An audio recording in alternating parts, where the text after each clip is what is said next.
देख रहे हैं भायंदर सत्ता न्यूज। महाराष्ट्र में पहले चरण की वोटिंग के साथ दलों में जुबानी जंग तेज हो गई है। ऐसे में शिवसेना यूबीटी नेता संजय राउत का नवनीत राणा को लेकर एक बेतुका बयान सामने आया है। इसमें संजय राउत की अमरावती से बीजेपी कैंडिडेट के बारे में बोलते वक्त जुबान फिसल गई। शिवसेना उद्धव बालासाहेब ठाकरे के कैंडिडेट बलवंत वानखेड़े को वोट देने की अपील करते वक्त राउत मर्यादा लांघ गए। राउत ने नवनीत राणा को पर्दे की अभिनेत्री बताया और कहा कि वह बुलाएगी मगर जाने का नहीं। राउत ने अपने भाषण में कहा कि आप सभी प्रलोभन के शिकार मत बनो, वो बुलाएगी लेकिन जाने का नहीं। राउत ने विश्वामित्र का जिक्र करते हुए कहा कि आप जानते हैं कि उनके साथ क्या हुआ था। राउत ने शिवसेना यूबीटी के कार्यकर्ताओं को सचेत करते हुए कहा कि अंत तक आप सभी को सावधान रहना होगा, अगर ऐसा नहीं किया तो फिर पछताना पड़ेगा। अमरावती में इस बार नवनीत राणा बीजेपी की कैंडिडेट हैं। पिछले चुनावों में उन्होंने बीजेपी और शिवसेना के संयुक्त कैंडिडेट आनंद राव अडसूल को शिकस्त दी थी।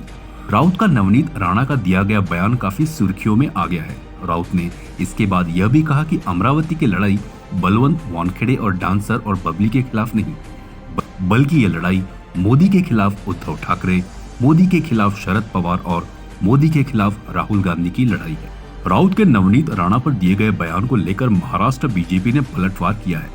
पार्टी की नेता चित्रा किशोर वाघ ने कहा कि महिलाओं का सम्मान करना सच्चा महाराष्ट्रीयन धर्म है, लेकिन जैसे आप कांग्रेस के साथ बैठकर हिंदू धर्म के गद्दार बन गए हैं, वैसे ही आपने नवनीत राणा जैसी महिला का अपमान करके यह सबूत भी दे दिया कि आप महाराष्ट्र के गद्दार बन गए हैं। वाघ ने सोशल मीडिया प्लेटफॉर्म एक्स पर लिखा कि महाराष्ट्र की जनता सभ्यता की निशानियों को कुचलने वाले और महिलाओं का अपमान करने वाले आप जैसे लोगों की बातों पर नाच नहीं पाएगी। उनकी इस पोस्ट को नवनीत राणा ने अपनी टाइमलाइन में साझा किया है। ही लढाई बळवंत वानखडे आणि ती नाची जी आहे कोणी तिच्याशी नाही आहे, डान्सरशी नाही आहे, बबलीशी नाही आहे। ही लढाई मोदी विरुद्ध महाराष्ट्र आहे, लक्षात घ्या।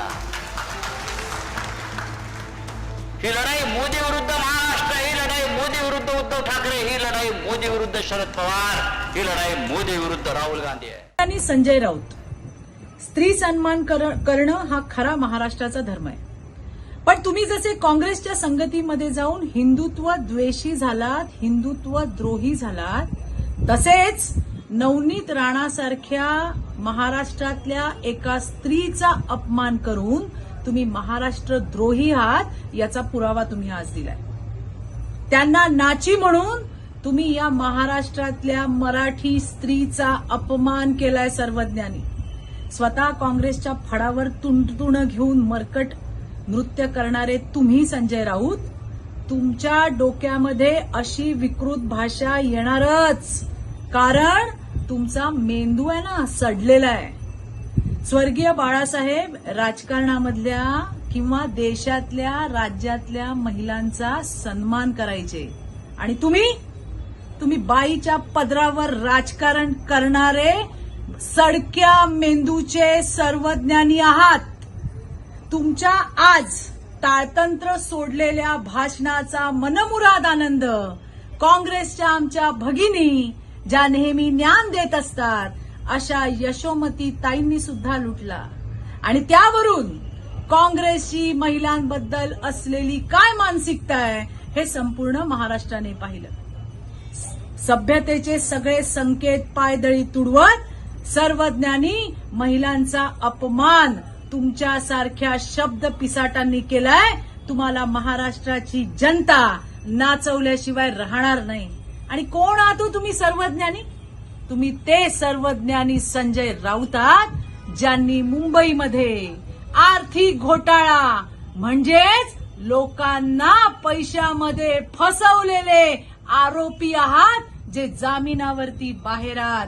ही तुमची ओळख आहे। तुम्हाला विश्वासाने मी सांगते, येणाऱ्या दिवसामध्ये तुमच्यासारख्या शब्द पिसाटाला या देशाची मातृशक्ती थोबाडात दिल्याशिवाय राहणार नाही, हे लिहून घ्या। आप देख रहे हैं भायंदर सत्ता न्यूज.